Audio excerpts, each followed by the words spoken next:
안녕하세요. 정치를 쉽게 풉니다. 정치의 쉽듯! 어제 11.6 탕탕절에 걸맞게 국정원 내부 반발이 있었습니다.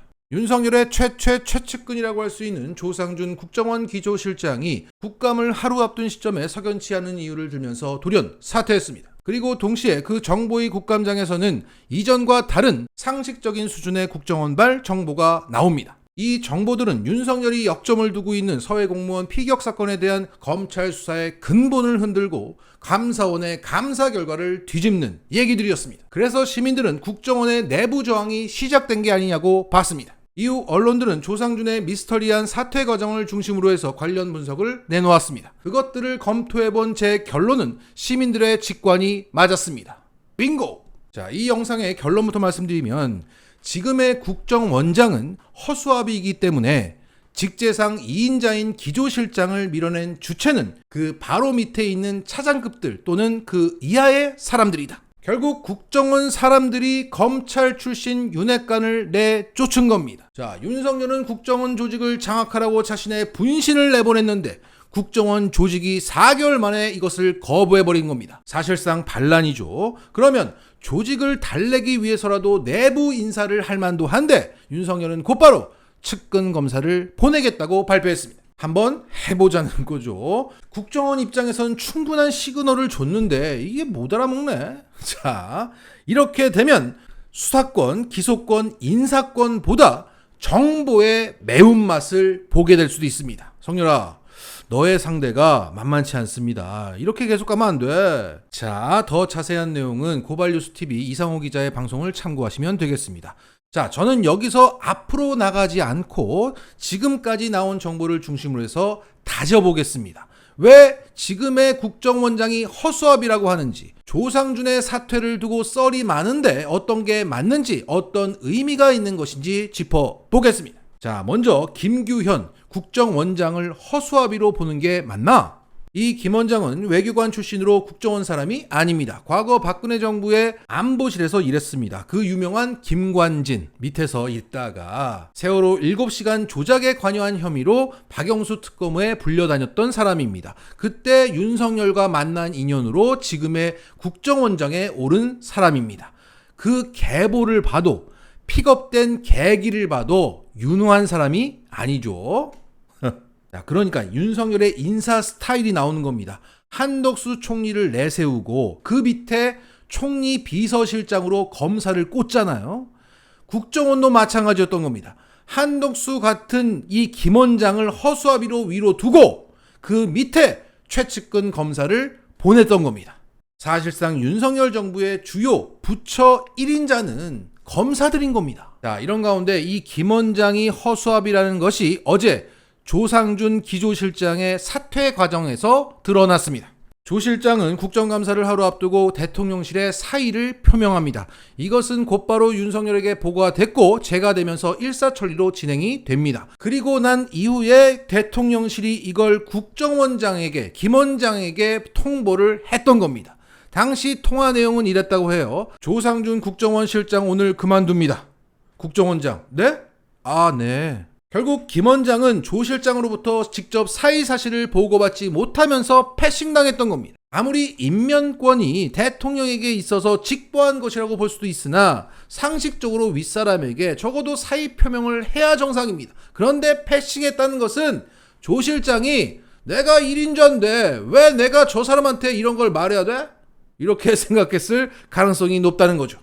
자, 이 장면에서 평소 실질적인 지위가 노출되었습니다. 자, 오늘자 경향신문 사설은 이 장면을 두고 이렇게 표현했습니다. 정보기관에서 고위직이 지위계통을 무시하고 사직을 했다니 국정원장은 허수아비인가? 그러면서 이 경향신문 논설위원회의 궁금증은 꼬리에 꼬리를 묻니다. 자, 그대로 한번 읽어보겠습니다. 조 전 실장의 경우 윤 대통령과의 친분 때문에 사실상 국정원 1인자로 통했다. 윤 대통령의 검찰 인맥으로 한동훈 법무장관과 함께 윤석열의 오른팔, 왼팔로 일컬어졌다. 좌동훈, 우상준으로 불렸다고 합니다. 그렇다면 대통령의 복심 참모가 허수아비 국정원장과 다투다 스스로 그만두었단 말인가? 그러니까 도대체 누가 이 무소불위의 윤석열의 분신을 내쫓은 거야? 라는 강한 의문을 던진 겁니다. 자, 그것에 대한 여러 썰들이 있습니다. 김 원장과의 알력설, 방위산업 관련 비리 연루설, 음주운전설, 건강 이상설 등등. 자, 이 김 원장과의 알력설은 KBS 단독으로 보도되었습니다. 사퇴한 이유는 인사 갈등이 있었고 조 실장의 인사안이 막판 뒤집혔다. 그러니까 김 원장이 출장을 간 사이에 조 실장이 용산으로 가서 컨펌을 받은 인사안이 있었는데 김 원장이 출장에서 돌아와서 그걸 뒤집었다는 겁니다. 그래서 조 실장이 사직을 결심했다. 자, 그리고 이와 관련된 또 다른 기사를 보면 이런 대목이 있습니다. 그가 국정원 내부 인사를 놓고 김 원장과 번번이 부딪히면서 급기야 이런 사단이 났다는 관측이 많다. 특히 고위직 물갈이 인사에서는 김 원장의 인사권에 정면으로 도전하는 일도 벌어졌고 지휘부 간 갈등과 내부 반발이 이어지면서 후속 간부 인사가 계속 미뤄지고 있다고 한다. 결국 인사 문제로 인한 알력 다툼이 상당 부분 있었던 것으로 보입니다. 그리고 조 실장의 방위산업 관련 비리 연루설이 있습니다. 한 여권 인사는 이렇게 말했습니다. 조 실장과 관련된 투서성 첩보가 정권 핵심부에 접수된 것으로 안다. 그리고 음주운전설과 건강이상설이 있는데 그것은 뭐 그다지 설득력이 있어 보이지 않습니다. 자, 정리하자면 국정원 고위직 인사가 상당히 지연된 것은 사실이니까 인사 문제를 두고 조 실장과 김 원장 사이에 알력 다툼이 있었던 것은 팩트입니다. 그런데 문제는 김 원장은 허수아비라는 겁니다. 이 전제가 맞아요. 그렇다면 이건 김 원장과 조 실장 간의 알력 다툼이 아니라 그 밑에 있는 차장급들과 조 실장의 알력 다툼으로 봐야 합니다. 그리고 지금 여권 인사로부터 확인되고 있는 정보, 조 실장의 방위산업 관련 비리 첩보를 정권 핵심부에 던진 주체도 그 차장급으로 봐야 합니다. 결국 영화 헌트가 재현되었던 겁니다. 영화 헌트를 보신 분들은 잘 아시겠지만 해외 파트의 차장이었던 이정재가 전두환이 꽂아내린 국정원장의 뺨을 후려 갈기고 그의 비리 증거를 제시하면서 국정원은 우리가 지키겠다며 다음 주까지 조용히 나가달라고 하면서 그동안 뇌물 받는 거 지키는 게 현명한 게 아니겠느냐고 사퇴를 협박하는 장면이 나옵니다. 이 장면이 재현되었다. 더 쉽게 말하면 국정원 차장급들 중에서 윤석열 같은 인물이 있었던 겁니다. 지 마음대로 인사가 안 되자 1인자를 제낀 겁니다. 뒤를 캐는 건 뭐 이 사람들 일이니까 그 뇌물 증거가 얼마나 치명적이겠습니까? 그러니까 천하의 왕 실장, 이 조 실장도 스스로 물러난 겁니다. 그 와중에 김 원장은 그냥 허수아비처럼 서 있었던 거고요.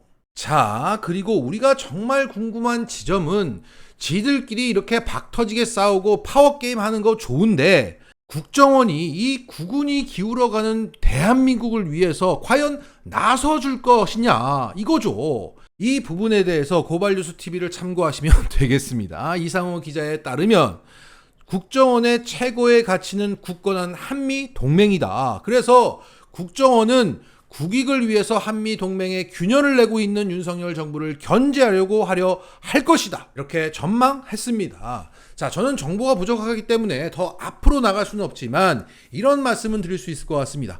과연 미국은 어떤 한국 대통령을 원할까? 더 정확히 말씀드리면 미국의 민주당 정권은 어떤 한국 대통령을 원할까? 윤석열처럼 딸랑거리고 언제나 털어먹을 수 있는 호구를 원할까? 아니면 문재인 대통령처럼 파트너가 될 수 있는 리더를 원할까? 왜 미국은 우리를 그렇게 원조를 해줬을까?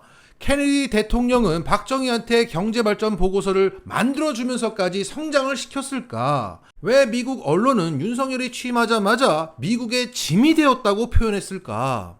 자, 미국의 공화당 정권은 또 다르겠지만 미국의 민주당 정권은 주체적인 리더를 더 원할 것 같습니다.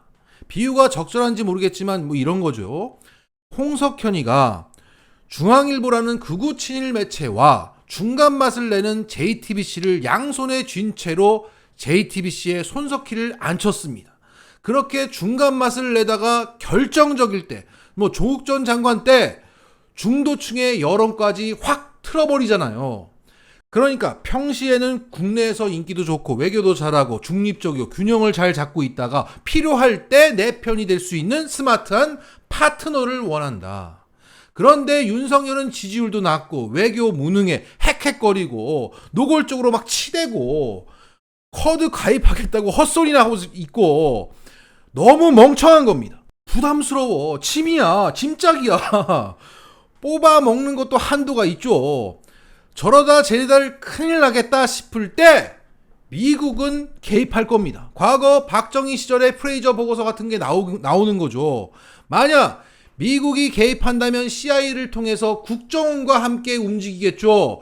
과거 중앙정보부 김재규처럼 김재규가 탕탕한 것은 미국이 개입한 것이고 김재규가 나중에 미국이 나서줄 것이라고 판단했기 때문에 그렇게 멍청하게 행동했다가 뒤통수를 맞았다는 게 정설이죠. 자, 여기까지만 하겠습니다. 더 이상 가면 너무 내피셜이 할 것 같아요. 자, 정리하겠습니다. 성렬아, 모든 것을 가지려고 하다가 자칫 너의 상대가 미국이 될 수 있어요? 권투를 빕니다. 마치겠습니다.